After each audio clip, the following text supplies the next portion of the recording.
Hey guys, it's that Dividend guy coming at you with another Robinhood portfolio update. Happy Wednesday. Hopefully everybody's having a GGD, a great green day in the market. You know I always wish the best for my viewers and subscribers.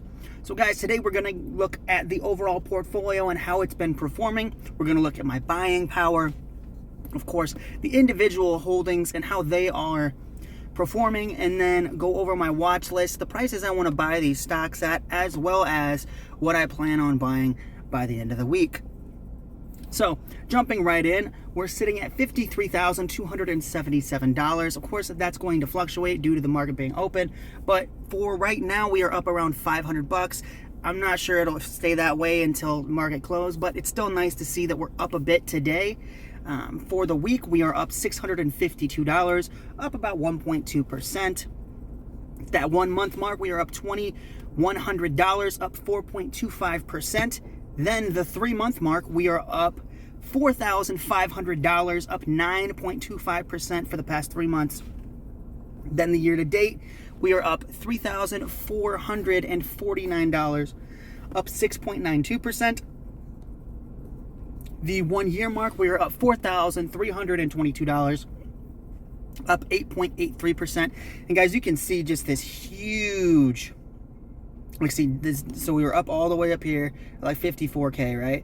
About 52, sorry. And then we dropped all the way down to, like, I think it's 43.5, and now we're back up to 53. So guys, market fluctuations are going to happen, but overall, I'm not worried about it. Next, we're going to look at the all-time. So since I started investing, I am up $17,949. I have a 50.79% return all time. And guys, just like with the 1 year mark, you can see, it's kind of nuts to see it though, because look, it looks like it's such a huge dip, right? In this 1 year mark. But then if you look at it all time, I mean, it is a pretty big drop in, like, what, October of last year, but we've recovered. I mean, we're not all the way up to that 54 plethora that we were at before, but I'll take 53 too. That's not a huge loss there, and I still have the dividends coming in on every holding, so I'm not super worried about it. But overall, a 50% return, cannot complain about that. We do have a buying power right now of around $130, so I'm going to let that sit, and I'm going to reinvest that back into Google once I have enough cash. Right now, I'm about 30 bucks short, but that will be covered by the end of the week. Okay, let's jump into the individual holdings. So today, Realty Income is up 91 cents. We have 170 shares, $9,000 worth of market value. An average cost is 65 bucks. 17% of the portfolio is in Realty Income. Today, we're up $155. Total, we're down nearly $2,000. Still down about that 17%. We've been down 17% on this holding for like 2 weeks, so it's not a huge deal. This is one of my favorite companies simply because it allows me to get real estate exposure without that headache, without the 2 a.m. phone calls about a toilet or, you know, a radiator or a stovetop, something malfunctioning and not working, or foundational issues. There's so much that can go wrong with real estate. It's something that I do want to get into eventually, but just I don't have enough cash to do it at this time, and I have never found a property that I really wanted to jump into. But this is my way of being a quote-unquote real estate owner without the headache. So I love Realty Income. It pays me about $42 a month, and I'm going to keep on buying it as long as it's low, if there's not a better deal on the portfolio. Love Realty Income though. Next, we got CocaCola. I'm sipping on some right now. It's up 26 cents today. 15 shares, 900 bucks worth of market value. Average cost is about 61 bucks per share. 1.7% of the portfolio is in Coca-Cola. Today, we're up 4 bucks total. We are up around $4 as well for the total return. Guys, this is one of those that this year I wanted to get to 100 shares, but just given the fact that I just started a new job, I'm kind of waiting for the steady paychecks to come back in. I was only off for a couple of weeks, but still, I want to get that cash flow, you know, more continuous before I start putting money into the market. And I have like $5,000 on my car. I have a couple grand on my credit card for the cruise that we went on a few months ago. So I'm paying off debt first before I allocate more funds to my portfolio, because I'm trying to become debt free before I add more cash. But with that being said, I still do have cash flow from dividends that I can put back into the portfolio. It's just I don't want to add to a position if it is not down. So Coca-Cola is one of those. It's very close to my average cost. I'm not against adding at this point, but I want it to be lower, around the $60 mark, before I add anything. So my goal was to get 100 shares. If I don't hit it, it's not the end of the world. I can always buy more. I need to be more financially, like in a better financial spot before I start pouring money into the market like I used to. Next, we've got Altria sitting at $43.48, 320 shares. Market value is right around $13,900. Average cost is $47.27. 26% of the portfolio is in Altria. Today we're up $115. Total, we're down $1,200. We're down about 8% on this holding. Not worried about that at all. I don't mind being down. It's just a cost on average opportunity. We have a dividend coming in on the 30th of April, so at the end of the month, of $313. Now guys, I did the math. I can actually reinvest back into Altria if I choose to. I could get around 7 shares of free money. So that's a pretty decent amount of shares given the fact that it's just reinvesting dividends. So that is always an opportunity that I could jump into if I felt like I wanted more exposure to the SIN stock. But I would much rather buy something like Google as of right now. So that's what I'm going to be doing when I get paid this $300 dividend. I'm either going to buy like Google or maybe more CocaCola. I don't plan on putting it into putting it back into Altria at this time. I might buy Realty Income if it stays down as well. But I don't plan on adding it to like back into itself unless the stock goes down way below my average cost. All right, next we've got Apple. Excuse me. It's up $2 today. We only have one share. Sorry, it's sitting at 172.48. We only have one share at 172.48 because that's the market value. Average cost is 132.66. 3.2% of the portfolio is in Apple. Today we're up $2. Total, we're up nearly $40. We have a 30% return here on Apple. Guys, this is going to be one of the biggest positions in the entire portfolio. I love Apple, love the legacy, love the products. Honestly, I think the biggest growth driver that gets overlooked a lot is the just Apple ecosystem and the services segment of the business. So I want exposure to that. So I'm going to be buying more, but I'm not going to be buying it at a 30% markup. So I will buy more at around 140 to that 130 to 140 range. That's where I want the stock. And I understand that I'm going to have to sit and wait for a while. That's fine. I don't mind being patient when it comes to a high quality company like Apple. So love the company. I don't mind sitting and waiting. I just want to get my debt paid off first. That way when an opportunity with Apple or even Visa pops up, I can pour into it like I did with AbbVie. So love Apple. It is one of my personal favorites. Eventually I do want this to be the single biggest position in the portfolio, and I know that's going to take capital. I know that's going to take patience. And it's going to take a lot of money for Apple to dwarf something like AbbVie or Altria. But, you know, patience is, I think, the biggest asset that an investor has. Because you could just buy any stock at any price, right? So it's up to you as an investor to measure what you feel is the right price based on cash flows of a company. And, I mean, Apple is one of the best cash-generating companies in the entire world. So, I mean, even though it's at a little bit of a premium from where I bought it, I still think it's a good buy. But, I mean, if you look at the stats, it's at 172 and its high is 99. So you have a $20 upside with Apple right now. Well, I want a $70 upside with Apple. So I just need to be patient. And, you know, that might mean, just like Buffett said, it might mean you don't swing for 2 years, right? It might mean you don't buy anything for a couple years if you feel like it's still overvalued. That's okay. You know, there's no cold strikes when it comes to investing. I'm not gonna get in trouble by not buying the stock. So if I have a stock and I have a certain price that I'm comfortable purchasing it at, I'm gonna wait for it. So I'm happy to wait on Apple. I do want to have this be the biggest position, and I understand that it might take a while to do that. But eventually I think the waiting will pay off. Then we've got AbbVie sitting at $179.40 today. 95 shares, 17K worth of market value. Average cost is $95.20. 32% of the portfolio is in AbbVie. Today, we're up $23. Total, we're up $8,000, up 88.5% on AbbVie. So guys, this one is just like Apple. Love the company, love the cash flows, love the product line. The free cash flow is great. I just don't want to buy it at this inflated price. So Apple's at a 30% markup for me. AbbVie's at an 80% markup. So I love the company. This again is just like Apple. I'm just going to sit, wait, and let it ride. The dividend has grown substantially since I bought it as well. So if I go through, sorry, let's see if I can find it. If we go through, right, and just look at the dividends, I did purchase, I don't think I've ever sold a stock, but the original dividend that I got was, see, I bought a bunch of it. So I bought 30, like 48, 50 shares right away. But my starting dividend when I first got paid was 64, and that was only on 60 shares, so it was $1.07.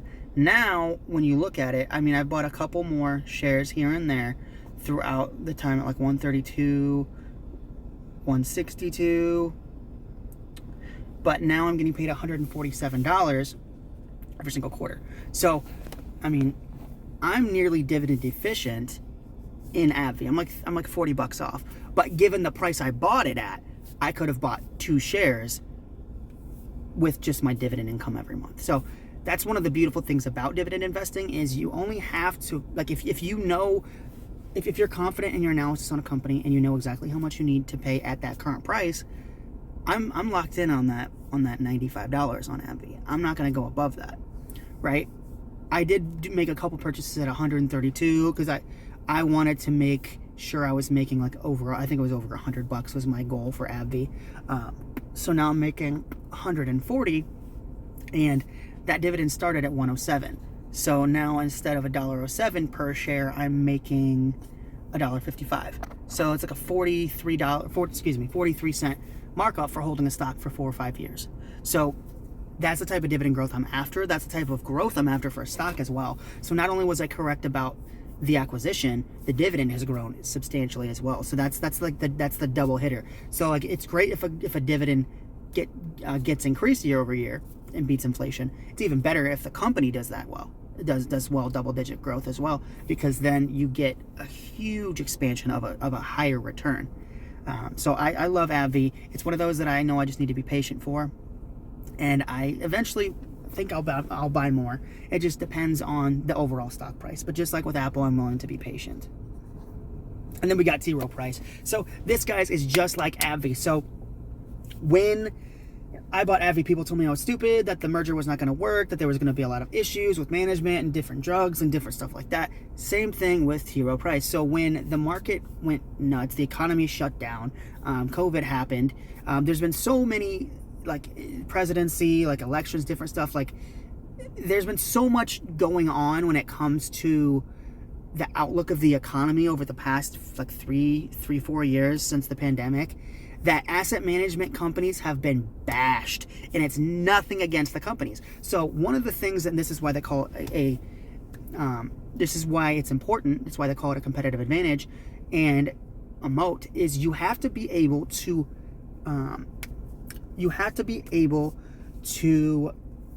accurately understand a business so you can understand why they plummet.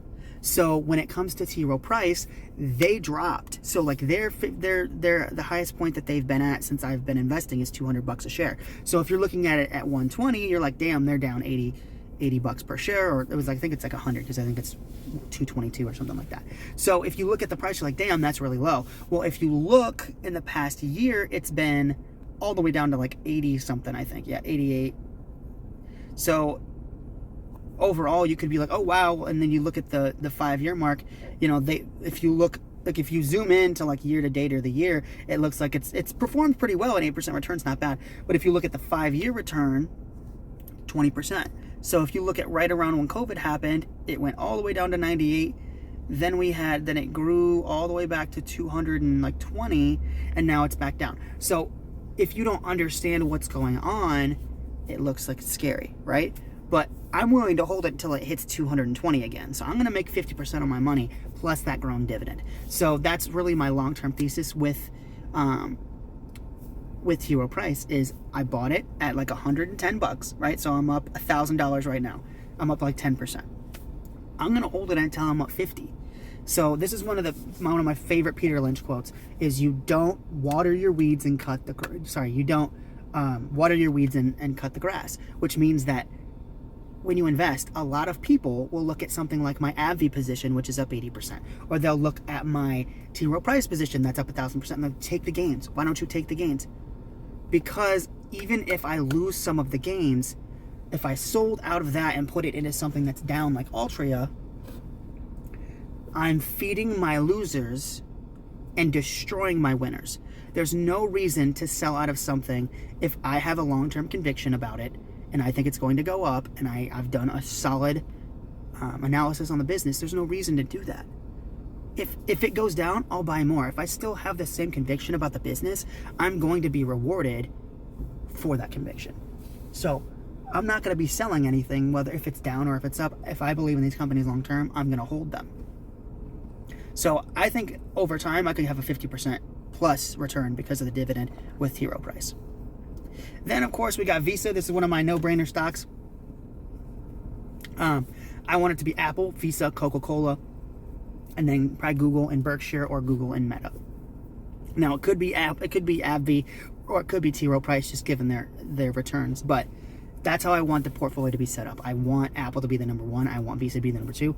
I swipe my card all the time. I just went and got Wendy's and I got a Coca-Cola drink. So, I mean, anytime I pay for anything, I pay with a Visa card. So, I use their payment network probably three to five times a day. So, this is one of those no-brainers.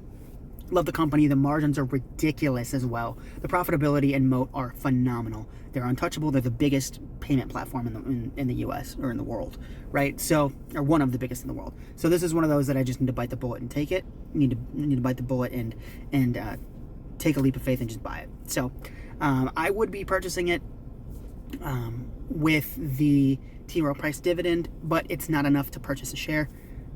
That's why I was talking about the Altria dividend coming up in April.